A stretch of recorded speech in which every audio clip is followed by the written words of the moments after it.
Matt, welcome to the show. Thank you very much. I appreciate it. It's great to have you here. So for the audience who doesn't maybe know who you are, and this is largely a multifamily audience, but ultimately this will be played probably a little bit of everywhere, maybe on Grace Hill's YouTube page or wherever it may be. Tell us a little bit about yourself. So tell us who you are, what you do, and who you do it for. So I'm the new CEO at Grace Hill. Have been since June 1st of this year. So okay. Right. Just I think a couple that officially hours makes it 17 days that I've been doing this. Background, 30 plus years in the enterprise software space, probably the last half of it in private equity backed real estate, commercial real estate, multifamily, residential real estate, et cetera. So a little bit like coming home. Industry adjacent. Industry adjacent. I speak the language. Multifamily is kind of its own beast. The team has been very kind in dealing with my ignorance where it hits them. But yeah, industry adjacent. Well, that's awesome. Well, congratulations. Welcome to officially multifamily. Sounds like you've been in all aspects of real estate and potentially the financial sector, maybe even technology sector as well. So welcome. Thanks for being on the show as well. We're excited to talk with you a little bit. Walk us through, so tell us your background a little bit. Where are you from? Where'd you study? Some of those things. Oh God, more detail than you want. I grew up Northern Michigan, so Midwest kid, born and bred. Went to school down in the South. Are you a Wolverine guy? No. Ooh. Come on, man. Come on, get out of here. No, I have family that are Spartans through and through. Oh, okay. So, you got to step off with Wolverine. Be careful there, yeah. I am, as a Michigander and as a natural-born diplomat, I'm happy for the Wolverines and their recent success on the basketball court. It's a very political answer. Good, nice work. Went down to school down in North Carolina at Duke. Met my wife there. We both came back to the Midwest. She's an attorney, very, very much the brains of the operation. Yeah. She got a job in Chicago, and I'm not a fool, so I followed her. Smart. We've been there since '97. Did a short little stint over in California. You mentioned that, yeah. Yep. Moved back, and have basically been in the same block since 2002. Yeah, so tell us about California. So you moved to the Bay Area? Moved to the Bay Area. Was this at the tech boom when that was happening? What were you doing? Slightly before that. Okay. So slightly before that. So it would have been 2005 to 2008 or 2009. And I was working for SAP, Office of the CFO, had a big fancy job, fancy title, all that kind of wonderful stuff. So far out over the tips of my skis from a skill standpoint, had no idea what I was doing. Young Turk in the software business. It's awful to look back on now. Yeah, we lived out there, kind of did the stamp the passport with the California thing for 3 years, I guess, and then moved back just before I signed a contract for a new employer a week before Bear Stearns went under. So my timing was chef's kiss emoji. Just like you planned it, right? Oh my God. You got so lucky. So we're going to talk about obviously technology, AI, all the things that are happening today, and obviously your future perspective of where it's going. But at that time, you're in the Bay Area, the tech hub of the world, the Mecca, if you will. What was happening during that time? Obviously, it was kind of leading up to the potential large financial crisis that happened in '08 that you referred to. That was the interesting thing that I think has probably stuck with me more than anything else. So, other than the trips to Napa and other. Not nearly as many of those with a 5-year-old and a 3-year-old as you would expect. From a technology standpoint, it was in this weird kind of interim period. You kind of come out of the dot-com boom. And you're coming out of the bust, right? The 99 bust. So you started off 99, you kind of came into the early 2000s, 2001, bottom falls out, everybody has this huge reckoning. You start to kind of build back, and there's this weird period where best of suite, that was the big thing. And it was kind of silly. So from a technology perspective, it was kind of this fallow period. The part that really stuck with me. You think it was predicated based on the crash that was and trying to find some equilibrium? I think dollars shifted. I think there was a crash that was, and then I think dollars shifted. And so what you saw back then at that point was Google was sucking capital out of the market. Facebook was just getting going, sucking capital out of the market. This was pre-iPhone. That was going to suck capital out of the market. And so the space that I operated in just wasn't sexy. It just wasn't sexy at that point. But what you did see is we were very, very close to businesses. And in my world, I think what you saw was a lot of head in the sand. Let's pretend this thing isn't going to fall apart. When we kind of all knew it was going to fall apart. And so that I'm thinking like fall of 2007, middle of 2007, end of 2007. Everything falls apart. I leave, Bear Stearns goes under. Like everybody just felt there was a bubble, but nobody wanted to talk about it. So how did you navigate, kind of through that crisis? Yeah. I quit my job. I was 34, 35, something like that. It was a baby. And that's a young executive. Oh yeah, and we had 2 young kids. But don't tell that executive. That executive knew exactly what was happening. Exactly what I was doing. I have a 24-year-old now, so we'll just say that it was age-appropriate behavior is the phrase that I'm learning very well. Well said. Thank you. We had 2 young kids. We knew we wanted to get back to the Midwest. Was that because of family, culture? All family. All family. Like, my parents, my wife's parents, everybody was from the Midwest, and so we knew we wanted to get back home. And so I ended up quitting my job in June. My wife quit her job 2 weeks later. We had nothing. I was going to say, with another job lined up? Nope, or? Nothing. Just threw the kids in the belief car in self and drove back cross country. Wow, and that's a big deal. It was, it was gut-wrenching in a good way. In a good way. So we did that. And then I started a new job, like I said, a week before Bear Stearns went under. Making that decision, a lot of people listening, quitting your job, taking the kids, packing them up, going back home, it can't be an easy decision to make. Obviously, a very successful professional at the time. She probably was as well, maybe more professional or more successful, shall I say? She was on partner track at one of the biggest law firms in the world. And so it was driven by family, it sounds like, just to get back. And you guys, I assume, had the confidence to say, listen, we'll land on our feet, we'll figure it out. Yeah, and I think that has been it. It's kind of like, I think there's a confidence in, there's confidence in your ability. There's confidence you're going to land on your feet. There's confidence that somebody somewhere is going to take a flyer on you. And I think there's a belief of understanding what is important and what you really value. If all this other stuff goes belly up, we'll be all right. Yeah. We'll be all right. Yeah, because it sounds like you guys had your values in order, and it sounds like for us. Yeah. Like that doesn't mean they're everybody else's. Sure, but for you for guys. us, I think they were pretty clear. Well, that's an exciting story. So you moved back to the Midwest, and talk us through kind of where that career goes from there. So I got a job running a big P&L for a consulting company. One of the few times in my life where I was just objectively awful at the job, and it's hated it too. So that worked out really well. That's an interesting place to be. Right? Yeah, coming out of hopeful optimism of moving back home. Well, it was one of those where I actually very proactively took this job because I had not done a lot of it in my past. I had always been a software guy. Yeah. I had this kind of gap I felt in my resume or background where I didn't understand consulting operations, wanted to kind of fill it, got an opportunity, got into it, and was like, well, this sucks. Like every aspect of this sucks. I don't know a lot, but I know I don't want to do this. Yeah, that was basically it. And I was like, you people are dumb. I hate everything. It was awful. And again, I will remind you, 35, 36, 37, something like that. I'm tracking the story. Okay, good. I don't have to explain too much. Left that, and then I got a call from a recruiter about a private equity-backed real estate tech company. And so I went and joined that. It would have been like December of 2009. Okay. First time like in the big chair, not as CEO, but as like the head of sales and marketing. Real estate tech. High pressure role. Very high pressure role. Lot of, like the company was headquartered in Milwaukee, so I was driving from Chicago to Milwaukee all the time.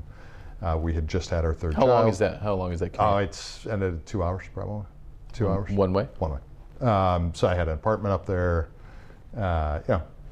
Another one of those kind of notable sacrifice. You got 3 kids. Yep. Right? Did just had one, was a baby, baby at home. So yeah, did that for 2009? 3 years, I guess. No, 2 years. We sold that to a large Canadian tech, like property tech consortium, basically. I stuck around and it was a blast. Like I learned a ton. very much got out of the sales marketing world, kind of into. But was that your first dabble into Yes. real estate?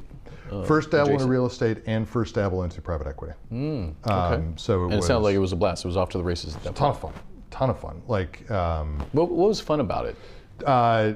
it played to the things that I really intellectually enjoyed, and also to kind of my inveterate addictive nature. Okay. I get heavily involved in corp dev, so buying and selling companies and thinking about huge swings on the revenue line and huge swings on synergies. And it was just, man, like shoot that right into my veins. It was a blast. Wow. Learned how to do all of that, spent 4 or 5 years doing that, ended up, like the last one I did was like $1 billion acquisition. And it was just like, it was like, need more. And then I got an opportunity for my first CEO job. Yeah. And I was like, 100%. Yeah. Like, more of this, please. Right. And so I started doing that in 2014. So it sounds like you've been in the seasoned C-suite for quite a while now. Yeah, probably the last 15 years. Yeah. Well, so talk to us a little bit about, obviously you're new at Grace Hill. What got you excited about this opportunity? And let's talk a little bit about kind of like the vision and the future that you see with the platform itself. So the first thing that got me excited about it, we had sold my previous company last year, and I had met. Was this a company you started? Well, I didn't really start it, but yes. Partner. So in this would have been in 2020, I ended up joining kind of a thing that was coming together from a bunch of different internal divisions of other things. Turned that into a company. We sold that last year. I had met during the process a group called Aurora Capital, who is the investor in Grace Hill, they're the primary investor in Grace Hill. So my first attraction was, these are super smart people. They think about the world the way that I do. It is not necessarily a popular way to think about software companies in the year of our Lord 2026. And so that was like the first attraction. Can you help us understand how you look at it, or how they were looking at it? That might be unique. Yeah. So when I talked to them a year ago, and it has been coming through ever since, they are, and I am very focused on solid business fundamentals, like the underlying financial fundamentals. People in my job, people that are invested in companies, will look at all sorts of made up metrics. Adjusted management, adjusted EBITDA. Shiny object. Shiny object, I'm going to chase this. It's a different version of eyeballs and clicks from 99 and 2000. What Aurora cares about, and what I actually care about, which has not always made me a super popular, again, executive, is how much money are we making? Like, what is our actual unadjusted free cash flow? I have money that comes in the front door. I have money that goes out the back door. How much am I spending? Yeah. How much am I left with? And how do we run a business that is capitally efficient around those things? To me, that is just the super exciting part, is you can play with all sorts of different levers against that, but at the end of the day, you're either left with money in the house or you're not. Right. So that was the first attraction. Second attraction was, I am very strident, I guess, in my belief that this particular vertical is incredibly attractive from a technology perspective. One, it is massive. It's massive. It's huge. It's hard to explain to a civilian. I think most don't realize how big it is. How big it is, how central it is, how important it is to the economy. Like, it's just massive, and it's the center of everything. I mean, it's a huge industry from an employment standpoint, but it houses, a roof over your home. Right? There are very few things an individual actually needs. A loaf of bread, a jug of wine, and thou, right? Like, it has been true forever that I need a roof over my head. Right. That's it.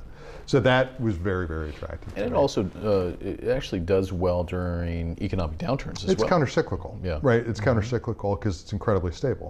And it's so tied to the bond market, it kind of moves in those counter-cyclical ways. So very attractive from just an economics standpoint. From a technology standpoint, it is really attractive because it is the largest niche market you're ever going to find, right? It is a contained ecosystem, right? It's not this huge horizontal that where all of a sudden I've got a competitor that pops up out of Myanmar, and I'm like, who's this? Who the hell are these guys, right? Right. It's a contained ecosystem. Grace Hill was incredibly attractive for a couple other reasons. And again, this is before I met anybody. Sure.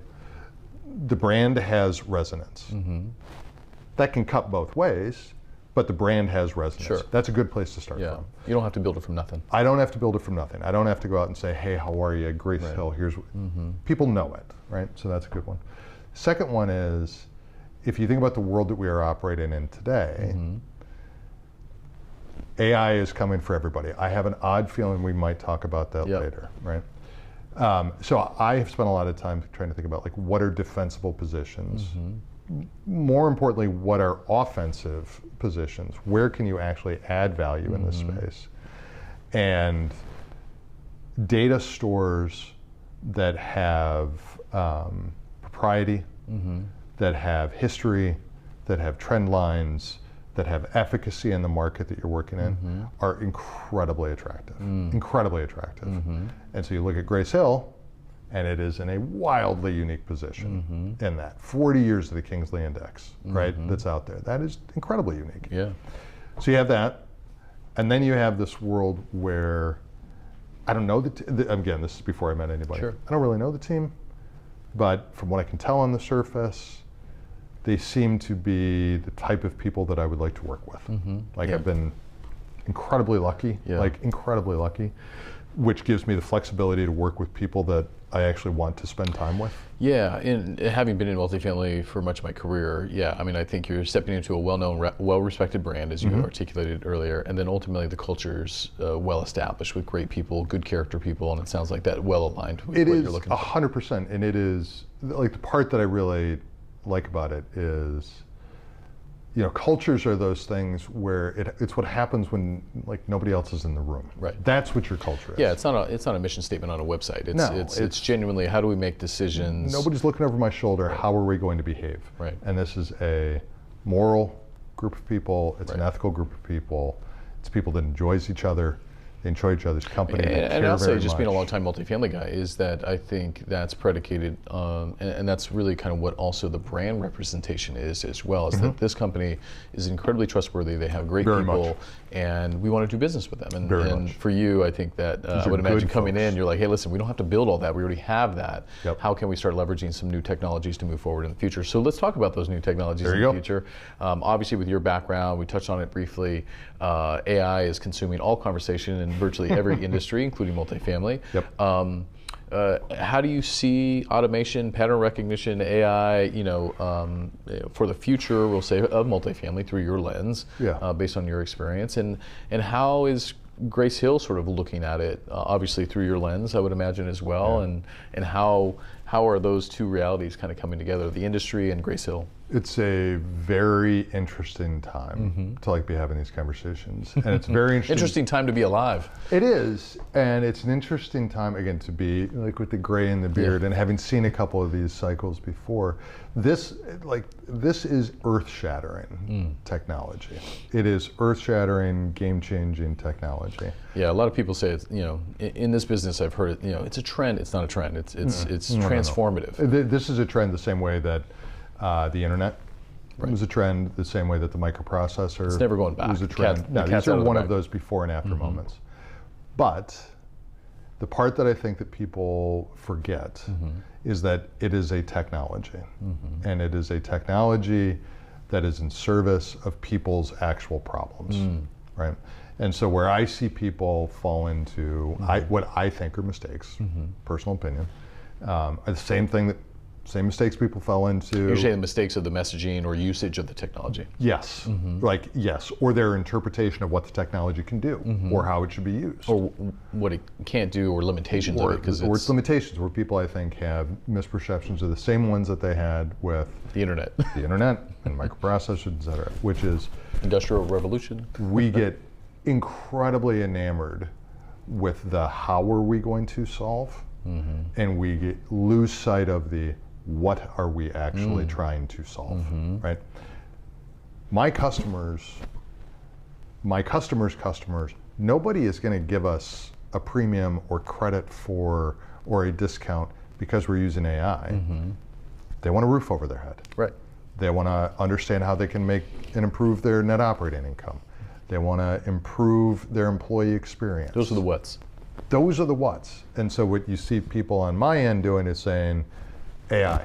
Right. This is how we, AI. you know. And if I'm a customer, I'm like, I don't care. I don't care how you're using it. This is what it means to me. Build an army of individuals for all I care. Right. Solve the problem. Right. Solve the what.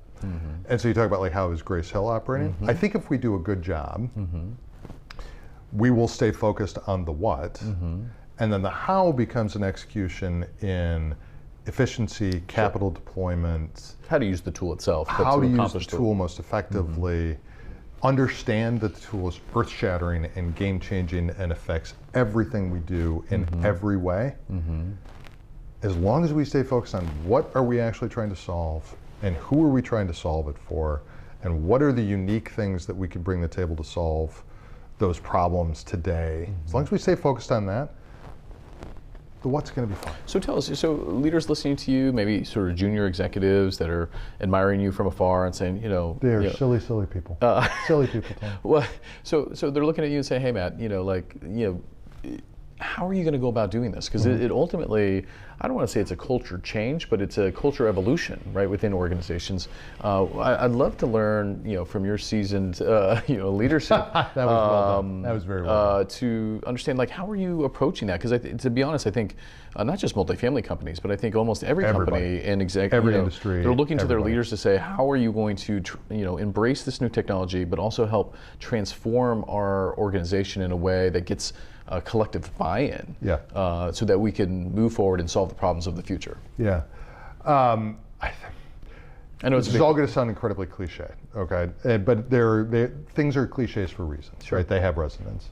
The first thing that I'm trying to do right now, although I'm failing miserably, is like just spend some time listening to people and not try to jump in and pretend that I've got answers and try to solve everything. Yeah. I am dying. Like I am a creature of forward motion. If ideas, innovation, experience. Like let's go. We'll fix it later. We'll fix it later. But this is a really unique opportunity for me to come in and just talk to some incredibly smart people and just hear what they have to say. That's one. So let's just assume that cliche has been accomplished. I think the other thing is to make sure that we stay focused on a small number of things, executed really well, very quickly. Not try to dabble in this and that, in everything, to solve every problem, to solve for every situation. I am a firm believer that the employees pay me because, like, if they weren't paying me, that money would go into their pockets. The investors are paying me. They're paying me to take a position, make a bet. If I'm wrong, I pay the consequences for it. That's right, heavy as the head, right? But let's make a bet and go. And if we're wrong, we fix it and go. We fix it and go. And so I think that is really one of the things that we can work on as an organization, especially right now with this kind of technology landscape, is speed of decision making needs to, and that is not a Grace Hill condemnation, it's not a Grace Hill, that is a business in 2026. But it's now at rapid pace with this type of technology, right? And it's moving so fast. Everything is moving so much faster. You and I both know, and you know, we have friends in this technology space, and even AI experts are struggling to keep up with the ever-changing capabilities of this technology. And you are obsolete every couple months. Yeah. So how do you? I'm excited to hear, like, how do you create an organization or a structure to keep up with that level of speed? I'm sure you've done it in the past, but the level of speed seems to be increasing faster and faster.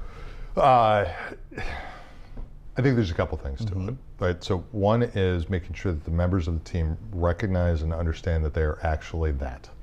They are members of a team. Everybody has their responsibility, everybody has their accountability, but we are members of a team. Stay in your lane and focus on what you do best. and make sure that you understand how your lane affects this person's lane, how that affects her lane. Think of it more comprehensively. Right, exactly. So we understand that we are part of a team, and we're operating that way. Understand, and these are my job, right? This is my job, is to kind of set the structures and the accountabilities to that. Understand that you get paid as an executive for your opinion, fact-based, data-based. Hopefully. You get fact-based and data-based. You get paid to take a position based on your opinion, right? This or that will get you out the door very quickly. You get paid to deal with the consequences of making that. Good or bad. Good or bad, right? Good or bad. And bad, by the way, doesn't mean you get fired. Bad means we have a tough conversation, we learn from it. And the organization is going to support you. If you do those things and you make a mistake, the organization is going to support you. Well, and I sense the culture even obviously at the highest level, right? Shareholders or whoever you may, board of directors whom you may be reporting to, understand the speed in which that you need to be able to make decisions. They also understand that because of speed, often sometimes mistakes will occur. As long as we collectively agree, we made decisions decisively with efficiency, with good intention. Let's iterate along the way. And again, at this level of speed, it's hard to get 10 out of 10 things right. You're not going to. Right. Like, you're not going to. Right. If you can start from a base position, remember when I said earlier, like, this is a group of people that I want to be around. Right. Moral, ethical. Right. Like, if you start from that base pieces, position, right. the foundational pieces are in place. Layer on top of that, we have data that we can look at to make decisions and to form opinions and to take bets. Layer on top of that, an organizational construct that says, that is your job. It is not a nice to have. Yeah. I pay you to take a position and make a bet. And if you screw it up, by the way, you're going to screw it up. Spoiler alert. If you screw it up, it's not going to be fun. Yeah. But it's not going to be fatal.